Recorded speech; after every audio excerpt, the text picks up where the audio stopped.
on, Ja Morant has just saved the Memphis Grizzlies season.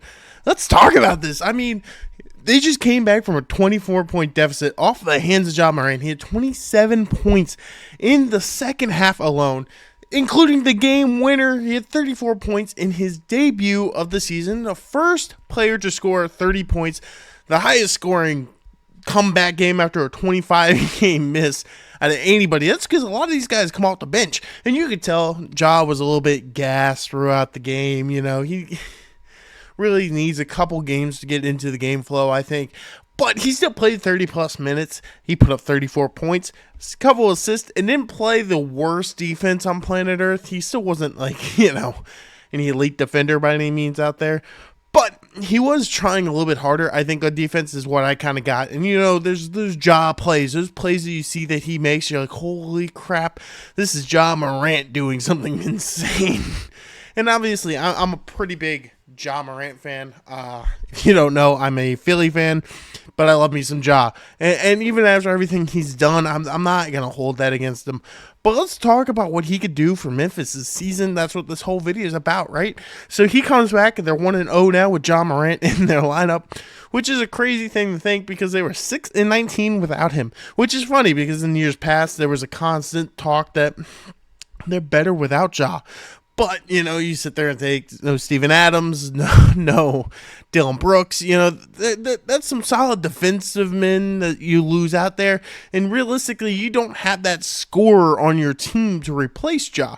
So with him back, you add in that playmaking scorer, and you let Desmond Bane and Jaren Jackson play their roles that they're really good at. Jaren Jackson, obviously a great defender, sometimes a decent spot-up shooter, and in my opinion, Desmond Bane is more of a 2. He plays a very good shooting guard.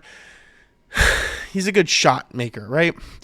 But Ja Morant is just special, something that is hard to replace. It's great for the NBA because everything he does is absolutely fun to watch. He's one of those players that you like 98% of the time he scores or even misses, it's a highlight moment. I mean, some of his, holy crap, Jason Tatum. Anyway, sorry, I have the Boston Warriors game in the background. Tatum just had a nice little dunk on them out there. But, yeah, so, I mean, honestly, at the end of the day, if you're really talking about it, what he brings back to Memphis, and every team needs a star, and realistically, they didn't have a star. I mean, Jaren Jackson, obviously a great defender, but not a shooting star. Desmond Bane, great player. He's kind of a number 2 type of guy. He's not a number 1. He's not a star, right? He hasn't made an all-star game, not an all-NBA team. None of that. So Ja brings that back to the team and brings in a bit of more of dynamics. Because let's be honest here, watching this game against the Pelicans, when Ja was on the court, it was fun to watch the game. It was worth watching. When he's off the court, I was on TikTok half the time. It was just not the most enjoyable gameplay on their part. The Pelicans played great ball either way, either side, so, there's no point watching them. But the Grizzlies just aren't watchable without Ja. And I think this isn't a crazy thing that I've just came up with because a lot of guys, Tatum's going off the court, injured. That's good for my Sixers. But anyway, sorry, back to the point. But Ja Morant is a necessary factor for them to keep themselves going. And I think if they can rattle off a couple 6-game win streaks here and there, and I feel like they could do it. I mean, Ja Morant, once he got back into kind of a more of a game-shaped type position, they rattled off a 24-point comeback, which is absolutely crazy. Obviously, it's not just Ja. There's a bunch of other guys there, and there's a couple other key injuries that will come back.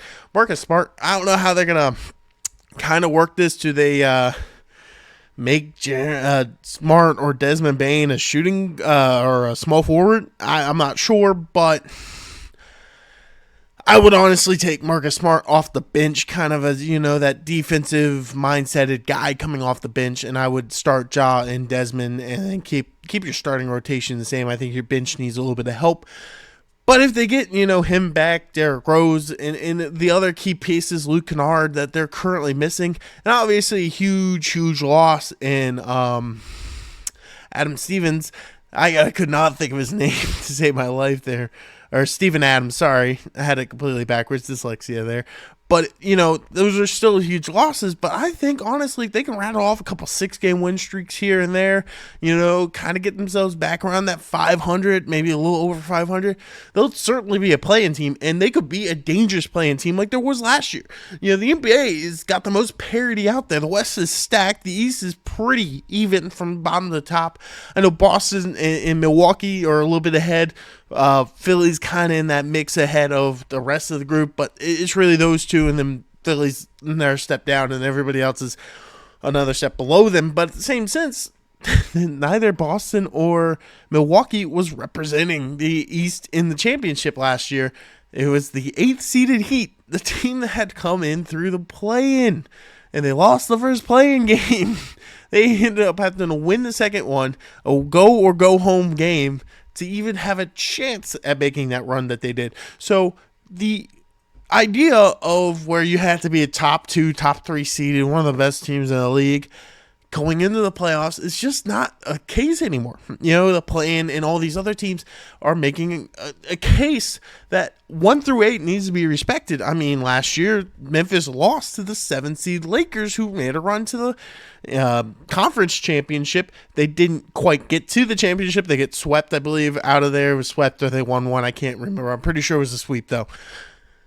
But they still made a bit of a run, and Memphis is not done yet because, like I said, rattle off 6 couple wins. Ja Morant could very easily win you 6 games single-handedly. He's proven that he is one of the best players in the league, and he is so fun to watch. Honestly, he's one of the most enjoyable guys to watch play basketball. And I think, honestly, if they could rattle off 6 or so wins, this could honestly be the team that shocks the world. They get in as a 8 or 9 seed into the playoffs, into the play-in, and then they get into the playoffs, and all of a sudden, they're winning a series. 2 series, 3 series. The biggest thing is Ja just needs to be grown up. Let's be honest here. Ja just needs to be grown up. That's the biggest thing. But let me know what you guys think down in the comments section below. I'll see you in the next one.